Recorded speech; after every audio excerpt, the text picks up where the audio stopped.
All right, hi, we are back for our second garden tour of the year. It is almost exactly 1 month since our last one, and it's the end of May. We're gonna try and show you each month where the garden's at, what's changed, what's new, what's coming. We're in the backyard of our home, and where we used to have potatoes, we now have peppers, marigolds, and then my husband made this cool little fence trellis thing out of some recycled stuff, and we have jicama planted in the back. One reason why we plant the jicama up, not in the ground, is because the tubers are wonderful, edible, but the rest of the plant is poisonous. So it produces these beans, which become the seed that we save and use again, but we don't want those to be mixed in with other edible foods and stuff, so they're able to be separated and just a little bit safer. So it will make a nice shade covering and help block the window as well as we try and just conserve energy in our home. This is our first year growing these specific peppers. They are from Nepal, but it'll be our first time growing them. It's not something that's available where we're at. We started those from seed. These as well, these are from Baker Creek heirloom seeds. The Melanza, Rasa di Rotanda eggplant. But they're little red tomato looking ones and stuff. And so they're supposed to be an Italian favorite that we're excited to try. Great for roasting and yummy stuff. So those are two new varieties for us. This is the pepper from Peru that we grew last year, and then did that thing where you transplant it and pot it up, cut off a lot of branches and just bring it indoors for the winter, and then it just like came back in the spring. So considering we started this from a seed last year, like last spring, it's got a head start, and I can't wait to see where it's at by the end of summer. Knowing that peppers can actually be perennial, like in tropical places, they look more like trees. They can get so tall and produce so much fruit. So we're already have a head start and excited to do that every year and see how long we can make it. So we've had a lot of rain the last few days where we're at in northeast Oklahoma, zone 6B, and we are really glad that we use wood chips. So because of despite all the rain, we haven't had any garden flooding issues or erosion or anything like that. And our ducks, one reason why we're committed to allowing them to do their rounds in the garden and have these silly little fences up is because they eat all the slugs and snails. So that's not an issue for us, even with having the wood chips. And they sink and store so much of the water. So as we bounce between spring and summer, which is how the weather kind of does it here, like 1 week it's 50, the next it's 80, and flip-flops back and forth, we're able to stay consistent in with our water retention and what we're growing, and it's a lot easier for our plants to be resilient too. Our successional planting has kind of like overlapped with the seasons as well, and so we have Oregon sugar snap snow peas that are doing awesome. This isn't something that people really grow a lot here because of our short springs, but it's something we love from Oregon. But they do really well because you can plant them as early as February, and they do really well. The issue is as soon as it gets hot, they get mildewy.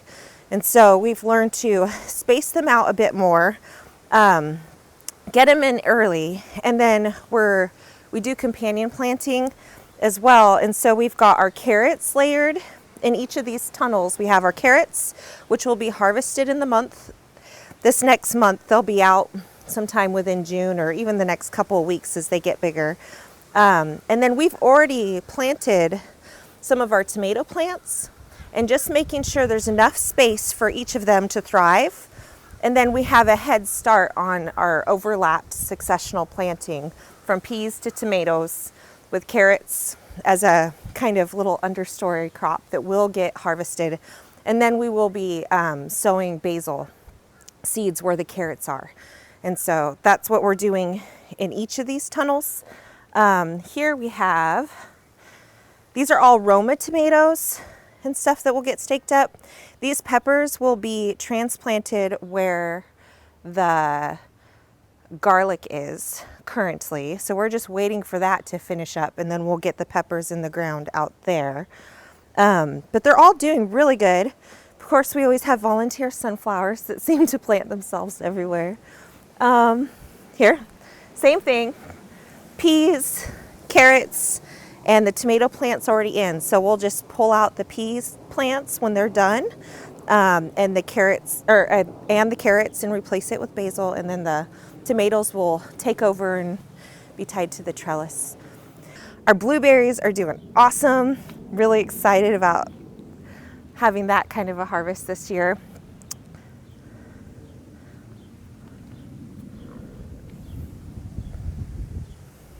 We have our little herb terrace here with sage and oregano, tarragon, rosemary. We just love creating little microclimates and continuing to use whatever recycled material we can. So this is our surprise volunteer trellis. We have peas obviously on here as well, and there's some volunteer beans that we're gonna keep going. We're not sure what variety they are, but it'll be fun to find out. They sowed themselves from last season and came back. We have volunteer cucamelons that made their way over here.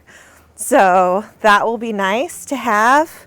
And then we've had extra tomatoes that we just planted in this area. So it will kind of be a little crazy, but we'll get a little bit of everything out of it. And then our pollinator friendly little food forest, comfrey, which our ducks love to come and nibble on, but it's not an issue. The tiger lilies are gonna be gorgeous. We're just trying to add in more low-growing, perennial, medicinal herbs and pollinator kind of friendly flowers. We have volunteer amaranth, lots of echinacea. I even see some calendula babies coming back. The fennel is looking gorgeous too. Our first pears, you see them? The asparagus is going crazy this year. We're kind of struggling to keep up because we get a little lost with it. Echinacea and comfrey. This is our goji berry, and if you get back in there, those beautiful purple flowers, those are what become the little red goji berries that are just so expensive at the grocery stores. So our kids are really good at picking them. And then we dry them and add them to the granola and even tea. It's really nice to have a hot cup of tea and add a couple berries to it. Or you can eat them fresh too. This is a Chicago hardy fig, and it's doing wonderful. Hopefully, we had some very small fruit on it last year, hoping for some bigger ones this year. And then our Russian pomegranate. This was a teeny tiny little seedling sapling thing we got from Baker Creek that has survived and is starting to thrive. So we're just gonna let it keep doing its thing. So we have one gooseberry left. We had to remove 2 dead ones, not to, trial and error. You grow and you fail and stuff. But so what we're gonna use this fence line for majorly this year is because we want to practice permaculture, right? We want to use the marginal spaces, make sure that we're obtaining a yield and just being as productive as possible. So we have planted behind this fence loofah and sunflowers all the way across. So, and when we get some more gooseberry plants we want to introduce into our next food forest, we'll transplant this as well to join. But we're gonna just keep using this fence line as productively as possible. One of the things that we think, and you're totally welcome to chime in on this. Oh look, there's some gooseberries. Despite only having one plant, we still got a little bit of fruit. Look at that. They're really good. So it's not that they need to be fenced off. It's more for the loofah and sunflower's sake as they come up, keeping the ducks out of it. Because the ducks, they just stick their nose under like a little shovel under the surface of the mulch, get all the bugs and grubs, and then pull it back out, and it's very undisturbed. But they will definitely get any small seedlings and things. But so we think the reason that some of our raspberries and blackberries and gooseberries died was because of this cement mini boundary wall thing on the bottom of the fence, because it traps, like, we're already storing a lot of water in the spring with mulch and stuff, but that also is going to trap some water and stuff. So this becomes a really wet spot, which is why our elderberries love it and are continually moving this way. So, and we'll allow them to keep doing that as well. But so that's like one of those things through observation and interaction that we've learned through permaculture, just to kind of pay attention and grow with it each year and stuff, instead of, you just don't quit, basically. You got to take the bumps and learn.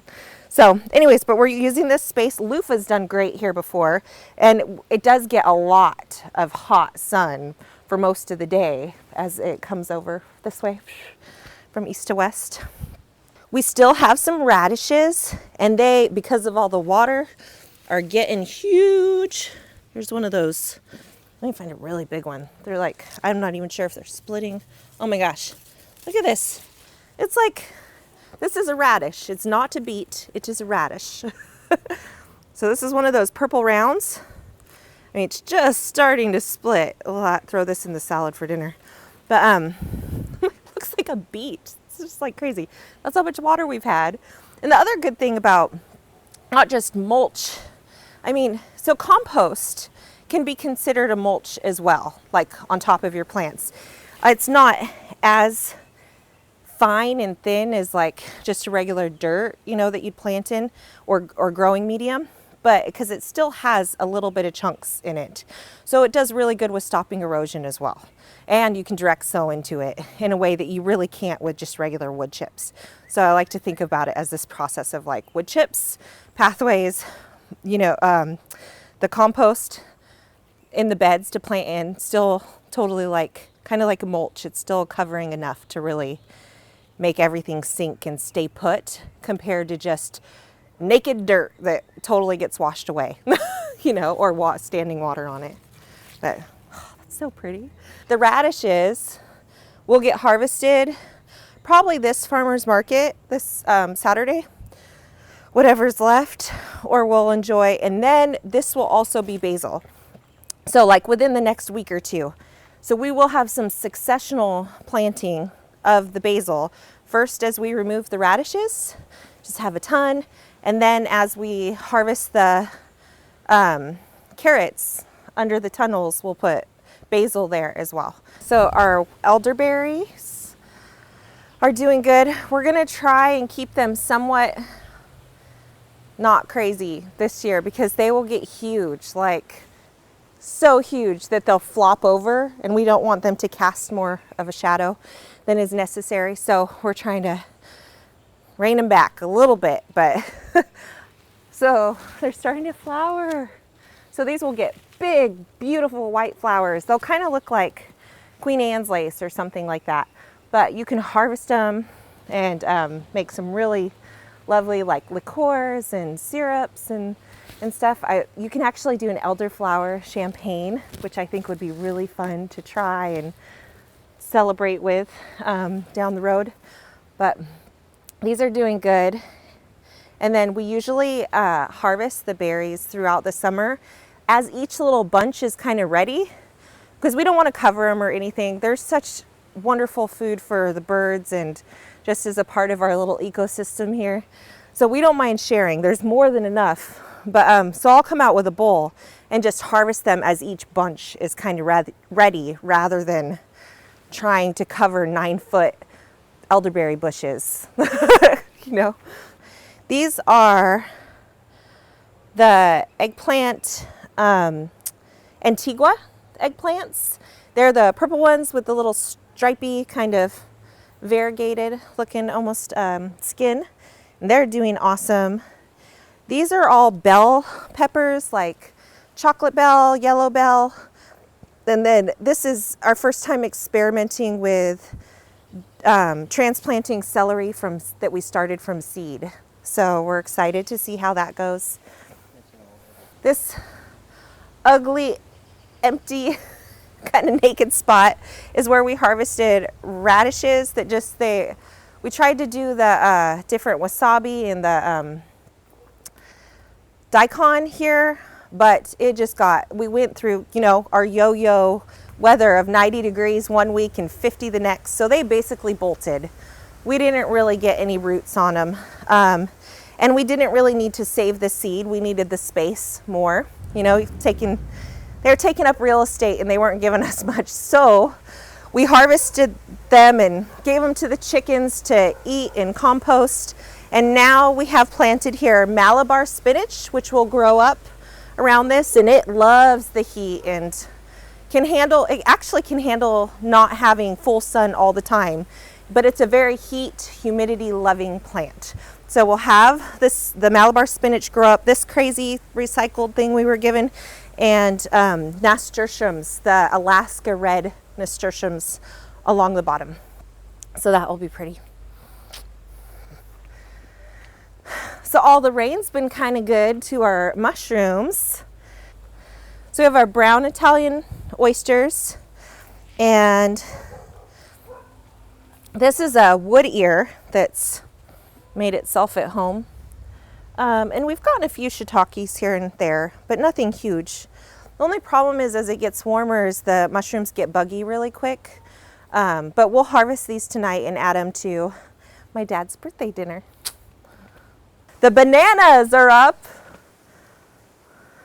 I love the bananas being under our kids' window because they look out of it and it just look out and you feel like you're in a jungle in Oklahoma.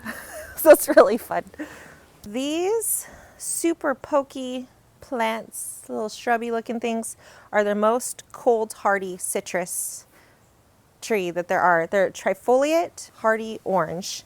They're amazing. We started these from seed 5 years ago. We got the seeds from Baker Creek Heirloom Seeds, and they've done really great coming back each year and getting bigger. I mean, they don't really die back or anything. They're just slowly getting bigger. They're in a pretty shady spot in reality. Like, this is just a little bit of morning sun is what comes through here in the summertime.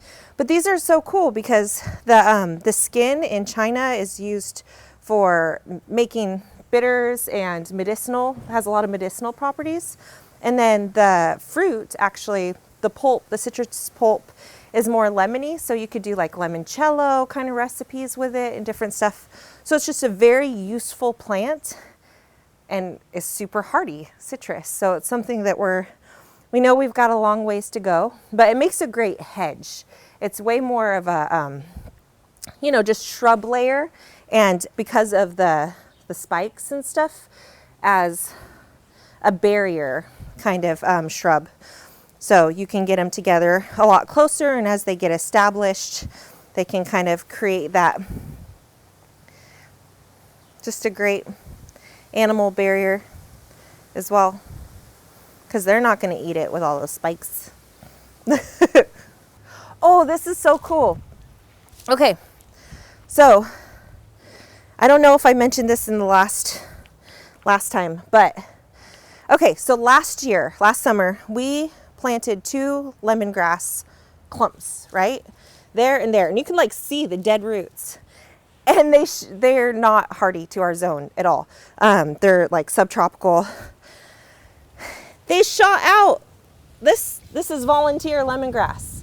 This is where it came back all on its own. We planted some more, but this came back from the roots of the lemongrass last year that is totally outside of our zone. And it's just so cool. And I think that that's something that, and this is an exposed area with wind, and it had snow on it. It's amazing what plants can do. And I really do credit the fact that there's mulch and the compost on top. So leaving the roots in the ground, and I think the soil itself was able to be protective enough, and the plants were able to send out roots and more shoots and stuff. So we're excited to have some hardy lemongrass this year. Oops. Sorry, just ripped it. Anyways, we got our poppies are starting. Echinacea and some onions, St. John's wort, Shasta daisies. Got our peach trees doing awesome. Getting some really big ones on there. So my husband did thin them a little bit, but really not much. Because the truth is they get a lot of wind and they kind of thin themselves. So we just let them do it. They can predetermine which peaches are going to make it and which ones aren't. And we let nature do its thing and don't really mess with it. But it's amazing how, like, you can see where there's like a big one on the tree and a small one, and eventually the small one just falls off on its own, you know. So like, look at these ones. They're really getting. So there was tons there. The other ones fell off all by themselves, you know, and then now it's like the right amount and they're growing. So it's neat seeing things come back each year. I struggle to remember the names sometimes because, again, we want this to be pretty hands-off. It's a food forest area. We just want it to be mostly perennials. We might throw some wildflower seeds in here to just jazz up the pollinator power. But other than that, we want it to be pretty hands-off, much like a forest system. So it's neat seeing what comes back, what does well, and then we just, when there's holes, we will plug more perennials into them. And of course, the annuals, they even self-sow. We've got thyme, creeping thyme, that hopefully goes off a little bit. Okay.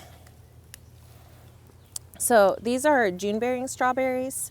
We got a few plants and they've really just, they're so prolific. They've spread out everywhere and replanted themselves.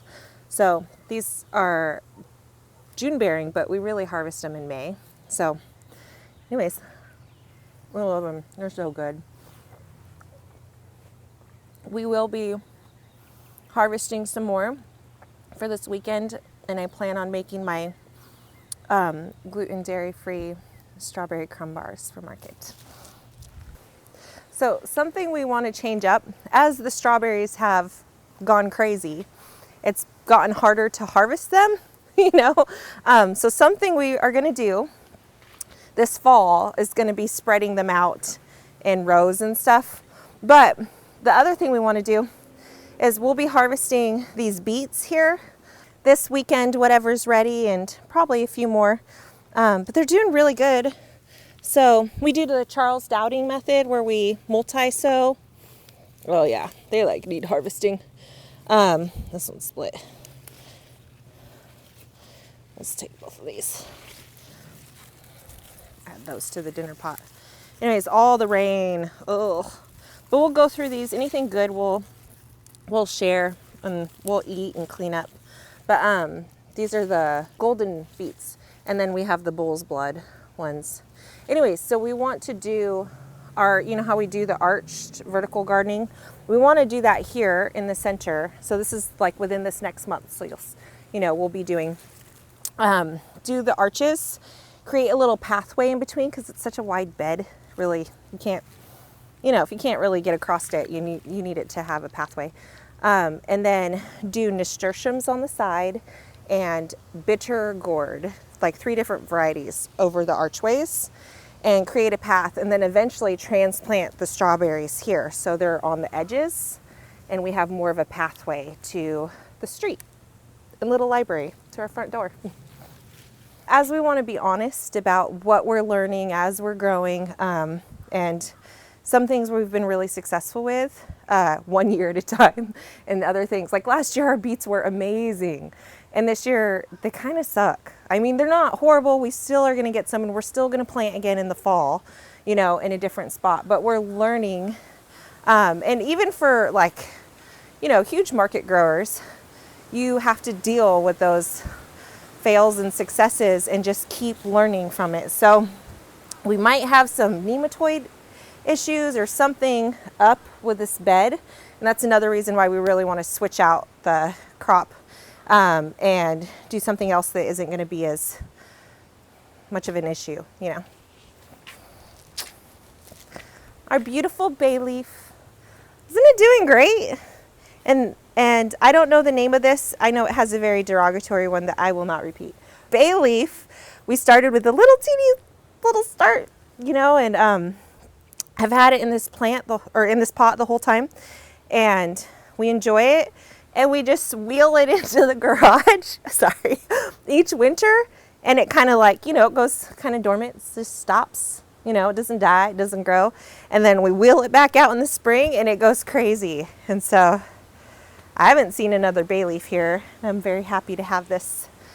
Yeah, so we got this at the Baker Creek Spring Planting Festival 3 years ago. And I can't remember if it was like just an independent vendor that was selling it there. There's so many awesome, I mean, that's like a great, if you're close enough, it's a great time to get plants, especially starts at an awesome like price point. So that's where we got our Asian persimmons, like super cheap, this bay leaf and some other stuff that when we were really plugging in the food forest kind of stuff. Okay, we've got our chocolate mint, cherry tree doing good. We, in the fall, are going to move this into the next food forest phase that we create. And I really want to do an archway here, kind of bridging our home to our permaculture property that we really want to use for education and hospitality and stuff. So we've got our kales pretty much all flowered and going to seed. We will be saving a couple plants for seed and the rest will get pulled, used if it can be. If not, it'll be composted and wonderful chicken duck food. But man, don't you just love the flowers though? They're really pretty. We've enjoyed them. I've just really enjoyed this season of kale from fall all the way through spring. Our garlic's doing awesome. We're hoping to harvest that in June, cure it, then braid it, and we'll plug in all those peppers that still need ground space in here. And this gets really hot in the summer, so it is awesome for any heat-loving plants. Oh, there's a little gardener snake. Did you see it? Teeny tiny. So this is like the beginning of our next property. We're doing like a episode series on our permaculture property. We're very close to, you know, finishing on paying for the house, and then we'll begin a whole crazy experience there.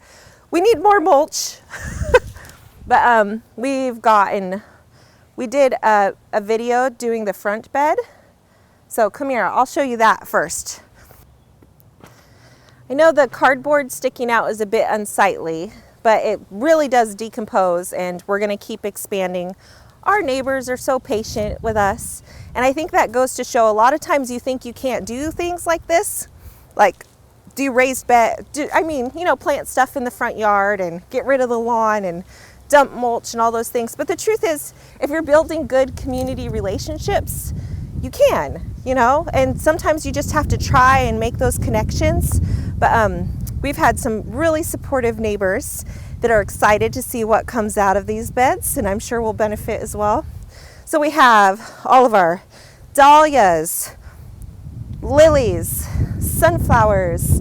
I have sprinkled bits of everlasting flower, coxcomb, cosmos, all sorts of zinnias. No, not zinnias, but like different wildflower mixes in between. So a lot of those are saved seed that I'm not exactly sure of the germination rates. So we're just going to kind of see what comes up.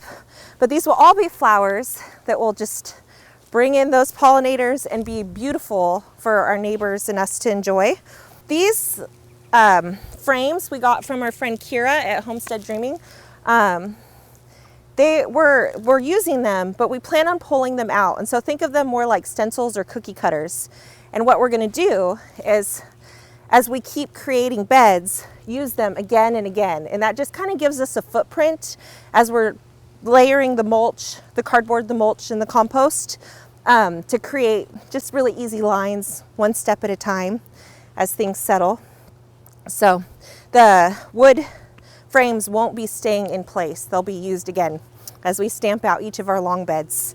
We have our prickly pear cacti. We're excited to get the fruit from that and eat the pads that we can when they're mature. And then these are zinnias that have been sowed here, and a little bit of sunflowers and cosmos in the center.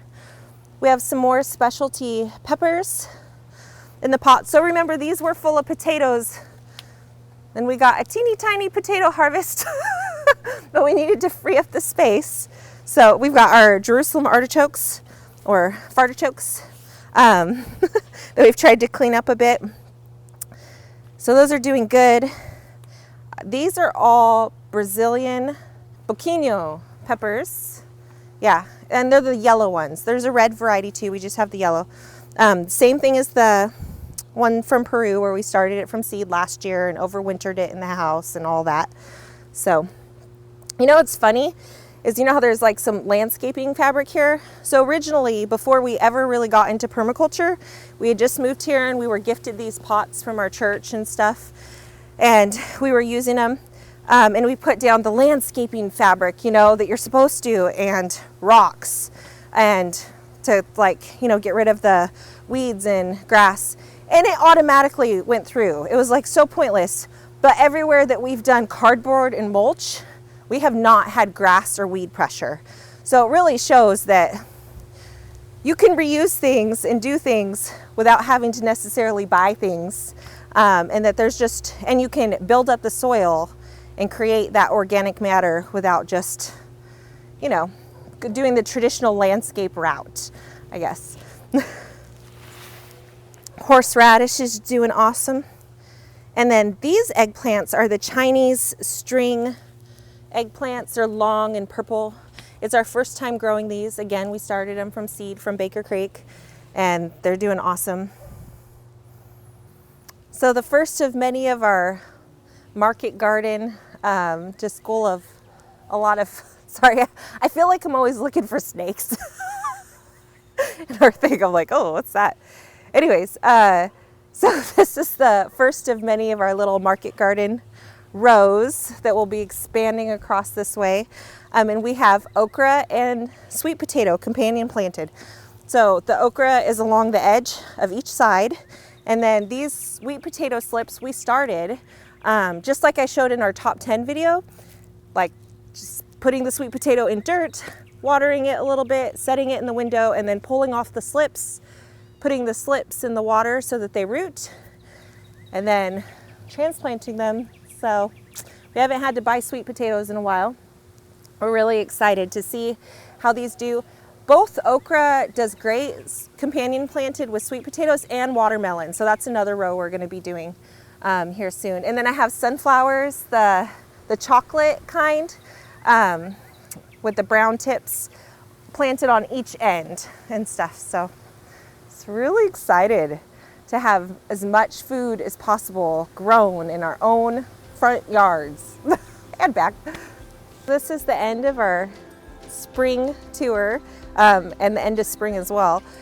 I hope that you are able to see the differences that we see, that you're able to glean some knowledge and insight from both our fails and successes along the way, that maybe you get some funky ideas about companion planting and successional sowing and stuff, just to make the most out of your space, whether it's big or small.